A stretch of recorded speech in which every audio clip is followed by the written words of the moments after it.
Bapak Ibu, Saudara kasih Tuhan, pembacaan Injil diambil dari Injil Tuhan Yesus Kristus menurut Injil Yohanes 6 ayat 51 sampai 58.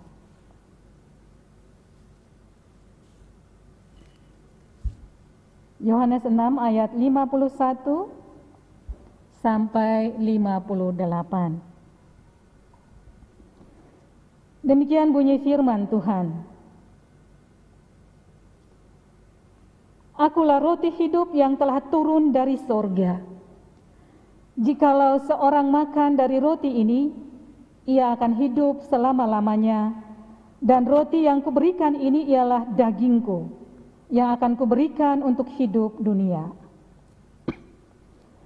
Orang-orang Yahudi bertengkar antara sesama mereka dan berkata, bagaimana ia ini dapat memberikan dagingnya kepada kita untuk dimakan? Maka kata Yesus kepada mereka, Aku berkata kepadamu, sesungguhnya jikalau kamu tidak makan daging anak manusia dan minum darahnya, kamu tidak mempunyai hidup di dalam dirimu. Barang siapa makan dagingku dan minum darahku, ia mempunyai hidup yang kekal, dan aku akan membangkitkan dia pada akhir zaman.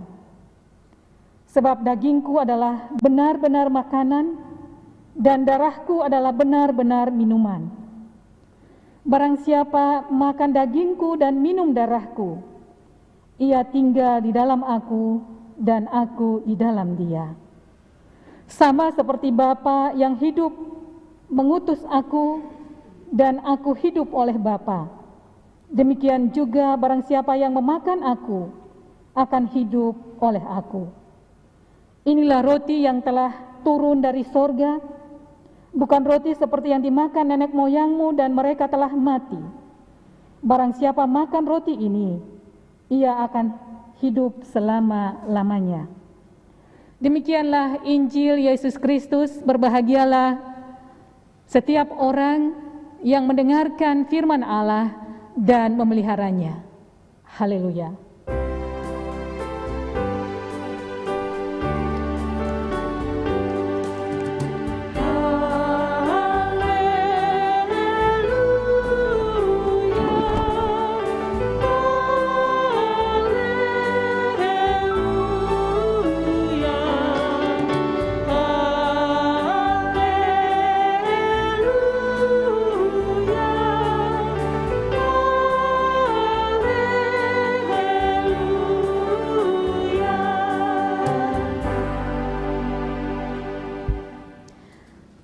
Bapak Ibu Saudara kasih Tuhan, tema khotbah hari ini adalah makanan dan minuman sejati. Saudara-saudara kekasih Tuhan, apakah ada di antara Bapak Ibu Saudara yang cuma makan sekali dalam sehari dan bertahan untuk sehari penuh atau 2 hari tidak lapar lagi? Ada yang bisa seperti itu? Tidak ada ya. Ya memang ada kesaksian orang yang karam di laut gitu ya, atau kecelakaan di laut lalu bertahan hidup 1 minggu tanpa makan, hanya minum air laut. Itu memang mujizat Tuhan ya. Tetapi pada umumnya orang kalau cuma makan sekali dalam sehari, dia tidak akan bisa bertahan ya. Apalagi 2 hari ditambah 1 minggu, itu tidak akan mungkin. Ya. Jadi orang memang makan biasanya yang normal itu 3 kali sehari. Jadi kalau kita sarapan pagi, nanti jam 10 lapar lagi ya, lalu orang makan snack. Nanti jam 12 kita makan siang. Jam 4 lapar lagi, snack sore ya, minum kopi sore. Lalu kemudian malam kita makan lagi. Ada malah orang yang setiap hari itu rasanya lapar terus ya. Jadi ngemil ya, makan terus karena merasa lapar terus ya. Ya ada yang ngaku di sini saya katanya. Nah ini menunjukkan bahwa makanan hanya bersifat sementara, ya, hanya sementara untuk memenuhi kebutuhan kita dan tidak menjamin bahwa kita tidak akan lapar lagi. Inilah keterbatasan dari makanan yang kita makan. Nah, selain bisa lapar lagi, makanan ternyata bisa menimbulkan penyakit kalau berlebihan. Ya, kalau berlebihan. Dan pada akhirnya orang akan meninggal karena makanan. Ya, jadi orang meninggal bukan saja karena penyakit, tapi juga karena makanan yang kemudian menimbulkan penyakit. Ya, dan pada akhirnya meninggal. Ada banyak orang yang menderita sakit, ya, bukan hanya karena secara genetis, ya, karena bapak ibunya punya penyakit tertentu lalu diturunkan kepada anak, tetapi juga karena pola makan yang tidak sehat. Ya, ada banyak orang yang kemudian karena tidak bisa mengontrol pola makannya, gula darah naik, kolesterol naik, asam urat naik, dan semua jadi terganggu, ginjal, paru-paru, jantung, ya, semuanya jadi terganggu. Coba kita lihat apa yang kita makan setiap hari. Saat ini remaja-remaja, pemuda itu suka sekali minum soft drink dengan warna-warni, ya, Dang, ya. Ada yang biru, ada yang merah, gitu. Apakah pernah kita mengukur berapa kadar gula di dalam minuman itu? Ya, kemarin saya melihat, ya, ternyata itu di bermacam-macam minuman kemasan itu gulanya banyak sekali. Apalagi yang Coca-Cola, itu sebesar kalengnya itu gulanya, jumlah gulanya. Ya. Apalagi ada orang yang untuk menghemat gula lalu menggunakan pemanis buatan. Nah, bisa dibayangkan kalau orang mengkonsumsi itu, orang yang diabetes ya langsung 600 gitu, ya, karena saking tingginya gula yang di situ. Dan saya merasa bahwa minuman-minuman di kota kita di Jawa ini, ya, itu manis-manis semuanya, manis tinggi gitu, ya. Saya sendiri enggak suka minum soft drink atau minum minuman manis itu, ya air putih aja gitu, lebih sehat bagi saya. Ya. Ada orang yang menambahkan lagi daun merah katanya, dan itu ternyata setelah diteliti itu ada opiumnya, sehingga orang yang minum itu menjadi ketagihan.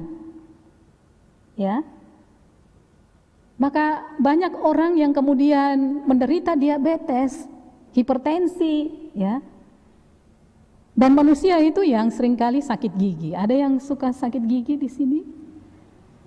Karena apa? Karena kita konsumsi, ya selain bakteri, kita juga karena konsumsi banyak gula. Lihat anak-anak itu giginya udah rusak gitu. Pernah melihat hewan yang giginya rusak? Tidak ada, ya. Binatang, hewan nggak ada itu sakit gigi gitu, nggak ada. Karena mereka memang nggak konsumsi gula. Hanya manusialah yang sakit gigi. Ya. Belum lagi orang-orang yang suka minum alkohol secara berlebihan, ya. Setiap hari minumnya alkohol, tidak mau minum air putih. Lama-lama organ tubuh juga jadi rusak gitu, ya. Alkohol bisa diminum tapi sesuai takarannya gitu, ya. Itu justru sehat gitu. Tapi kalau berlebihan bukan lagi sehat, tetapi justru menghancurkan tubuh kita sendiri. Manusia makan dan minum kadang, ya, tidak hanya karena tubuh kita membutuhkan makanan dan minuman, tetapi ada juga orang yang karena suka makan atau hobi makan, ya. Sebelum pandemi itu, restoran di mana-mana di Jogja ini paling banyak warung makan. Jadi orang akan berpindah dari satu restoran ke restoran yang lain untuk mengecek makanan gitu, ya, mana yang paling enak. Wisata kuliner, ya. Ini untung karena pas pandemi nih jadi pada tutup restoran. Kalau tidak, waduh, antri. Semua warung restoran itu penuh dengan manusia gitu, ya.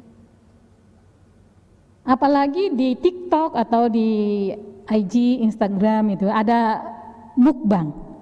Bapak Ibu sudah lihat, ya, mukbang. Makan dengan lahap sebanyak-banyaknya. Tidak peduli apakah itu kolesterolnya tinggi atau lemaknya tinggi, wah, semuanya disikat habis. Ini yang kemudian menyebabkan orang menimbun makanan di dalam tubuhnya. Kalau kita lihat dari ilmu kesehatan, tubuh kita itu hanya membutuhkan sedikit ya untuk bisa hidup. Kalau itu berlebihan, maka akan dibuang atau dia akan berubah menjadi lemak di dalam tubuh kita. Artinya dia tidak bermanfaat apa-apa sebenarnya, tapi malah menimbulkan penyakit. Tapi ini yang tidak disadari. Yang penting enak di mulut, nikmat bagi kita, dan kita akan melakukannya. Kita makan berlebihan kadang juga tanpa mempedulikan orang lain. Ada banyak orang yang tidak bisa makan, atau mungkin hanya makan sekali dalam sehari, itu pun seadanya. Sementara ada orang yang makan berlebihan. Tapi kadang juga kita melihat ya, justru orang yang makan sederhana ini yang umurnya panjang. Yang makan enak, ya umurnya juga pendek gitu ya. Karena banyak penyakit yang timbul. Saudara-saudara kasih Tuhan, makanan yang kita konsumsi juga kadang tidak sehat. Apalagi kalau kita makan di restoran. Kita tidak tahu seberapa besar banyaknya vitsin yang ditaruh di dalam makanan itu. Semakin banyak vitsin, semakin sedap makanannya. Dan kita tidak tahu itu. Penyedap rasa banyak sekali ditaruh dalam makanan. Kita juga tidak tahu bagaimana itu dikelola gitu, maksudnya diolah, dimasak, bagaimana cara memasaknya, apakah sehat, apakah bersih atau tidak. Karena kita tinggal menyantapnya di depan.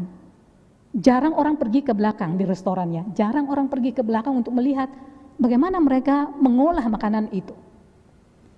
Saya pernah di satu warung singgah makan gitu ya, saya lalu pergi ke belakang, mau ke toilet gitu. Saya lihat babi itu yang sudah dibunuh gitu ya, sudah dibersihkan, tapi ditaruh di atas parit yang becek di situ di depan toilet. Saya kembali ke depan, saya nggak mau makan, karena saya sudah melihat di belakang itu seperti apa. Ada juga pergi ke warung, orang itu ambil lap piring, dan itulah yang dia pakai untuk lap meja. Kami di situ gitu ya, mau makan soto, dia pakai untuk lap meja. Saya batal, nggak mau makan. Karena menurut saya itu penyakit ya. Kadang orang mengatakan kamu itu bisa lapar loh kalau di jalan kalau kamu kayak begitu. Saya bilang nggak apa-apa, saya lapar daripada saya makan yang kotor gitu ya. Dan saya memang lebih suka makan makanan di rumah daripada makanan di pinggir jalan atau yang lain. Bukan mau sombong sih, tapi saya mau jaga kesehatan gitu. Ya. Nah itu Bapak Ibu, makanan tidak hanya terbatas, tetapi mengandung penyakit. Dan pembunuh manusia yang paling tinggi saat ini sebenarnya bukan COVID-19, tetapi penyakit jantung dan stroke.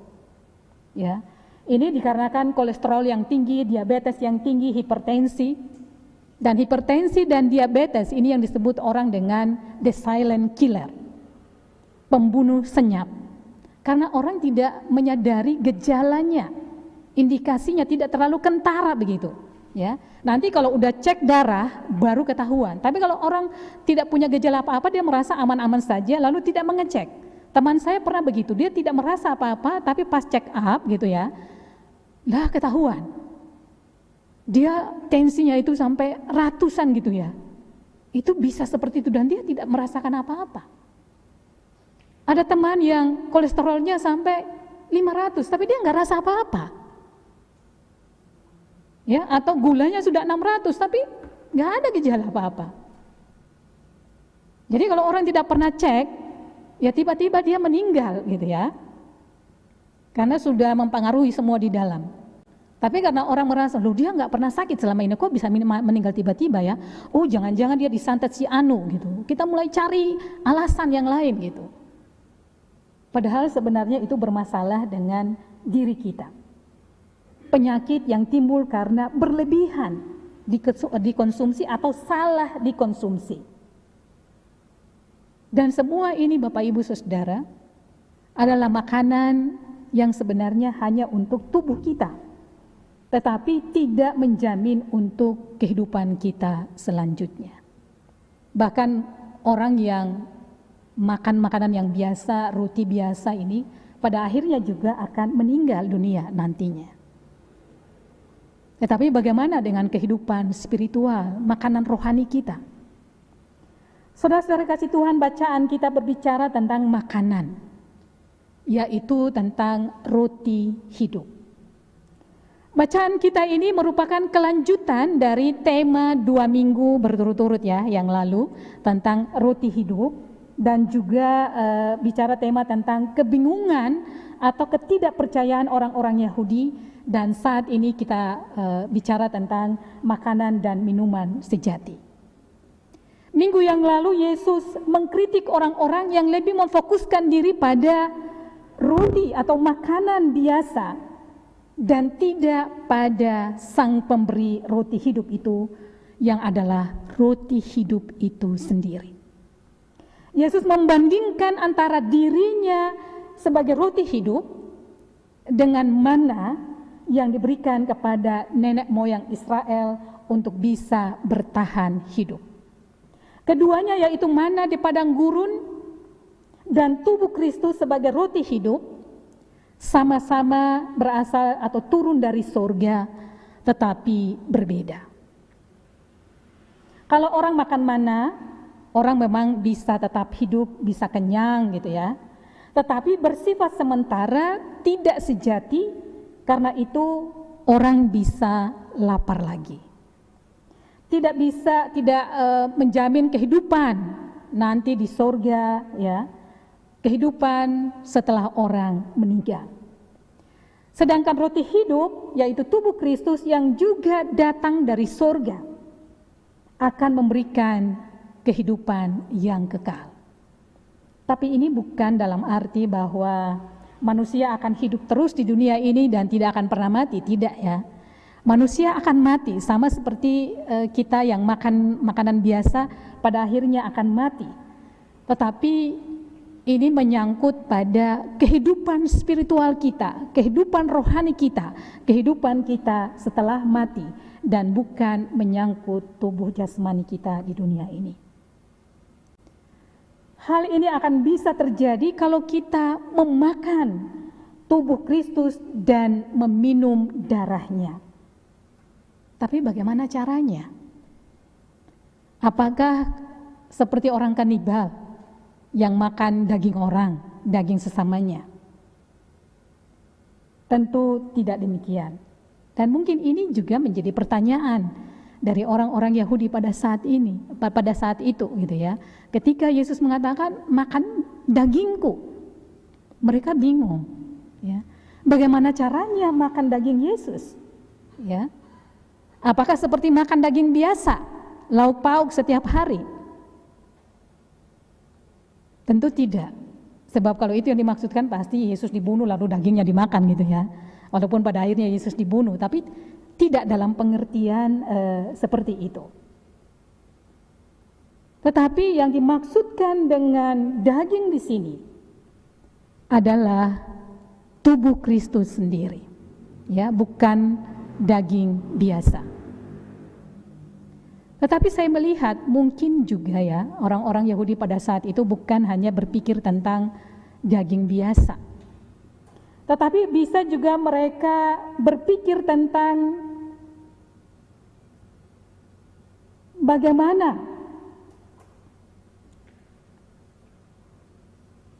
daging Yesus itu, bagaimana ketidakpercayaan mereka terhadap pernyataan Yesus.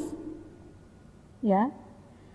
Mereka setiap hari bersama-sama dengan Tuhan Yesus. Ya. Kemana Yesus pergi mereka ikut gitu. Tetapi anehnya mereka tidak percaya apa yang dikatakan oleh Yesus.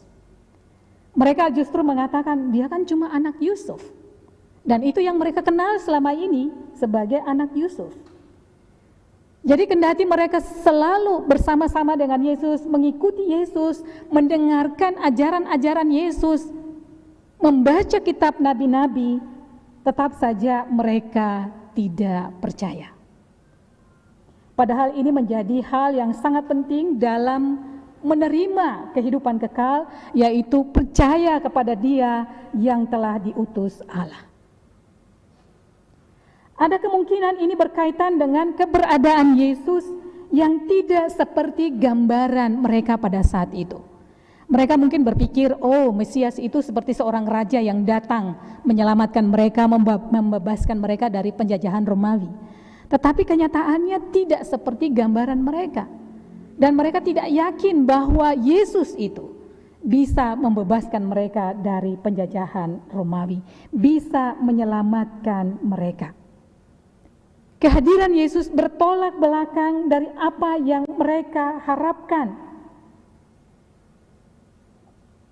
Karena itu mereka tidak percaya.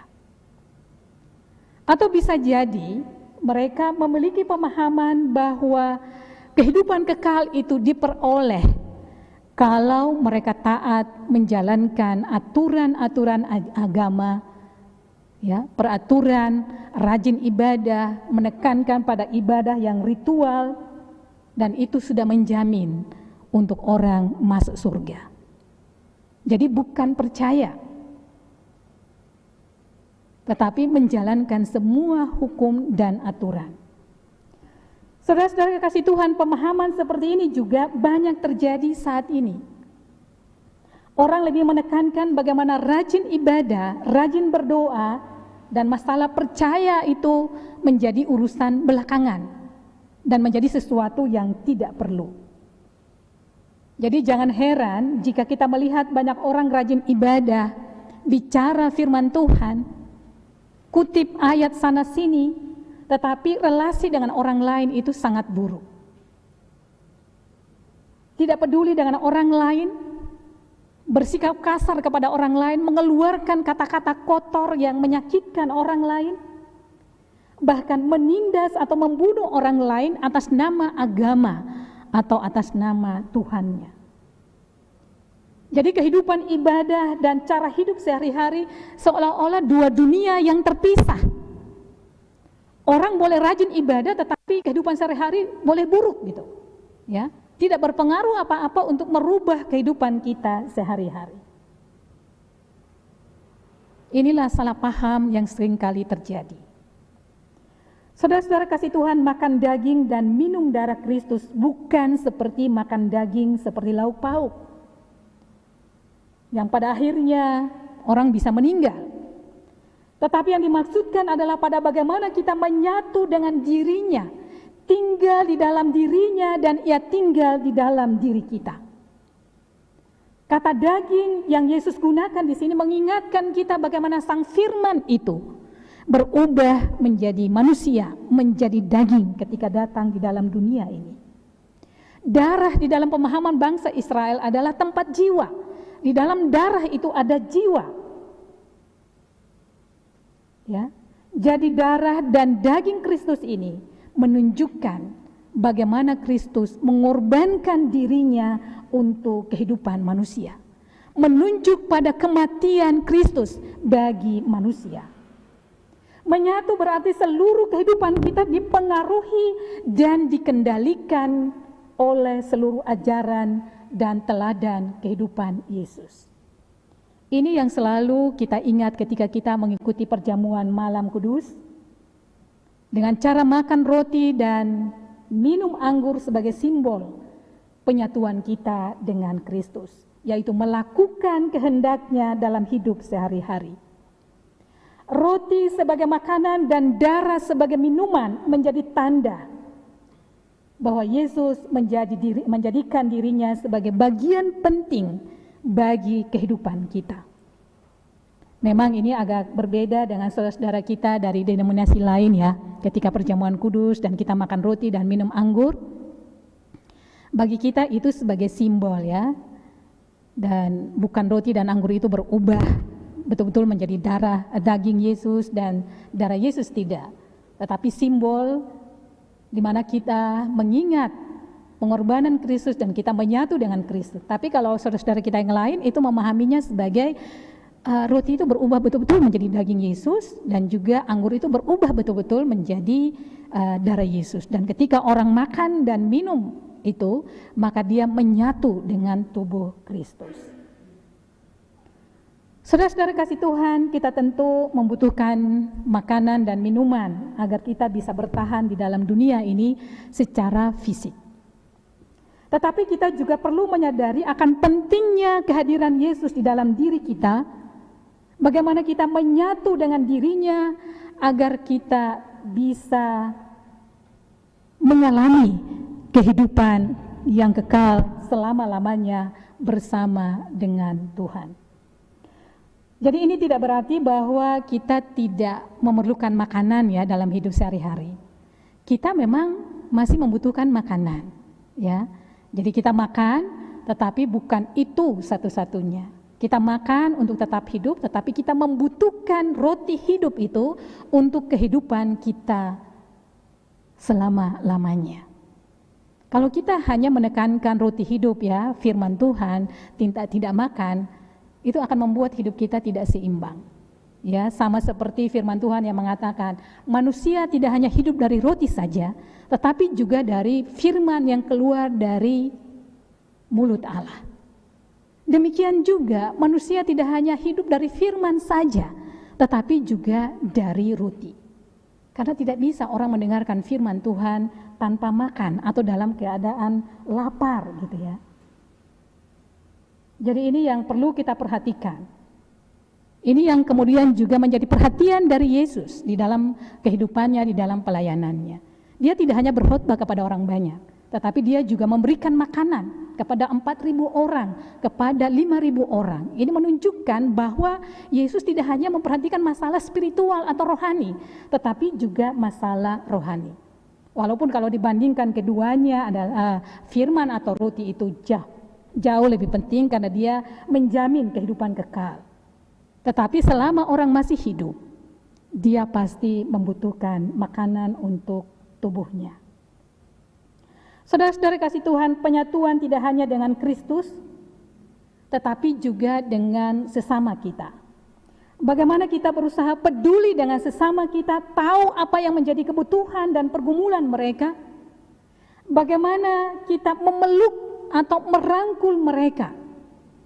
Mereka yang bergumul dengan masalah mereka. Mereka yang sedang bergumul dengan penyakit mereka. Mereka yang sedang sedih dan berduka di dalam hidup mereka. Mereka yang sedang menangis, putus asa dan berada di dalam kesepian. Bagaimana kita menyatu dengan mereka sehingga mereka tidak mengalami atau merasa sendiri di dalam pergumulan hidup mereka. Dan melalui tindakan kita menyatu dengan orang lain, Allah menyatu dengan mereka dan Allah juga menyatu dengan kita. Allah hadir di dalam diri kita dan di dalam diri orang yang kita tolong. Saudara-saudara, Yesus telah mengorbankan dirinya bagi kita agar kita bisa hidup. Kita pun didorong untuk mau merelakan diri berkorban bagi orang lain di sekitar kita, memberikan perhatian bagi mereka. Waktu dan tenaga kita berikan kepada orang lain. Dan kalau kita melakukan ini, kita tidak rugi. Justru kita akan semakin kaya akan kasih dan cinta. Kekayaan terbesar yang kita miliki di dunia ini sesungguhnya bukan soal harta. Ya, walau harta kita juga penting untuk kehidupan ini, tetapi bukan itu yang penting. Yang penting adalah cinta kasih. Harta tidak membuat hati kita damai dan tenang, dan bisa jadi orang malah khawatir karena hartanya banyak gitu ya. Tetapi yang membuat kita tenang adalah cinta kasih. Membuat hidup kita damai, membuat hidup kita berarti. Karena itu gunakanlah, kalau kita kaya, gunakanlah kekayaan itu untuk melayani Tuhan. Untuk menyalurkan berkat, untuk menunjukkan cinta kasih kepada orang lain, bukan untuk diri sendiri. Saudara-saudara kasih Tuhan, ada banyak orang saat ini yang menderita karena kehilangan pekerjaan sebagai dampak dari pandemi, dan mereka sulit mendapatkan makanan. Bahkan beberapa waktu yang lalu, ya, di Jogja ini diberitakan di koran, beberapa transpuan, Bapak Ibu tahu ya, transpuan itu meninggal. Ada 7 orang yang meninggal pada saat itu. Bukan karena kena COVID, bukan karena positif COVID, tetapi karena PPKM, ya, mereka tidak boleh bekerja keluar rumah, lalu harus tinggal di kos. dan mereka akhirnya sakit dan meninggal karena kelaparan.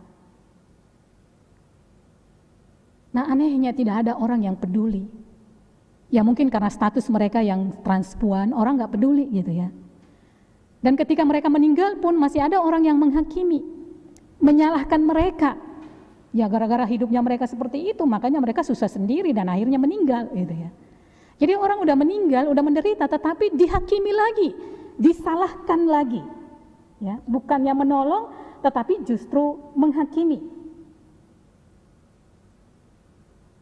Ya, begitupun dengan orang-orang yang terpapar COVID. Orang udah menderita, ya, udah tersiksa dengan penyakit itu, ditambah lagi dengan omongan orang yang mengatakan, oh, dia kena COVID karena dia punya dosa tertentu. Allah menghukum dia dengan penyakit COVID itu. Dan yang dilakukan adalah berdoa dan meminta orang itu untuk bertobat dari kesalahan dan dosanya. Bukannya menolong. Dan ini kadang tidak hanya masalah COVID, tetapi juga untuk penyakit-penyakit yang lain. Orang berpikir bahwa dia sakit berat karena ada dosa tertentu yang dia lakukan.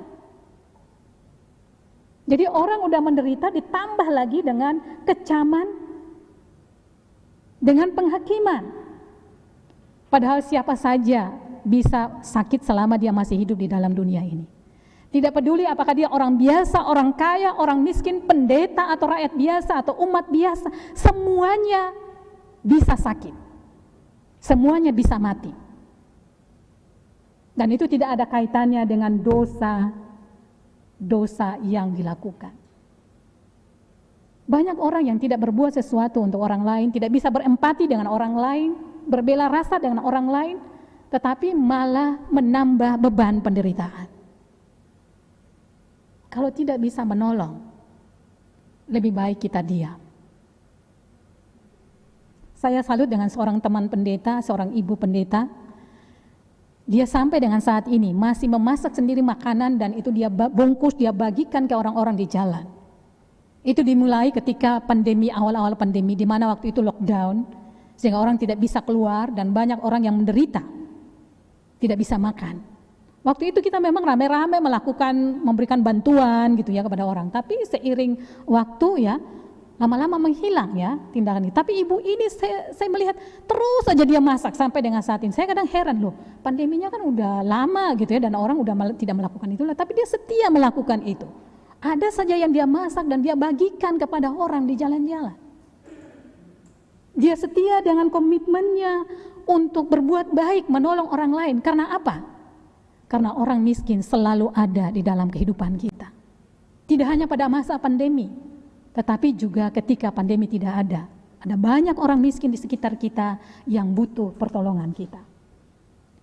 Dan di tengah-tengah kehidupan yang sulit seperti ini sebenarnya Bapak Ibu, justru disinilah iman kita diuji.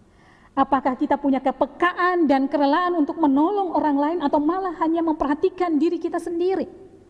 Cari selamat sendiri. Ya, bagaimana kita membeli sebanyak-banyaknya ditumpuk untuk kita sendiri supaya tidak kekurangan, bahkan ada orang yang menumpuk untuk dijual lagi karena harganya bisa lebih mahal lagi, gitu ya. Kita bisa saksikan sendiri masker jadi mahal sekali waktu itu ya. Kalau sekarang sih masker udah agak mudah kita mendapatkan dengan harga yang murah. Tapi pernah terjadi obat-obatan juga jadi sangat tinggi. Gas oksigen itu sampai jutaan harganya. Ya. Obat-obatan mahal. Bahkan sekarang orang membisniskan penguburan orang meninggal. Ya, itu 4 juta satu jenazah.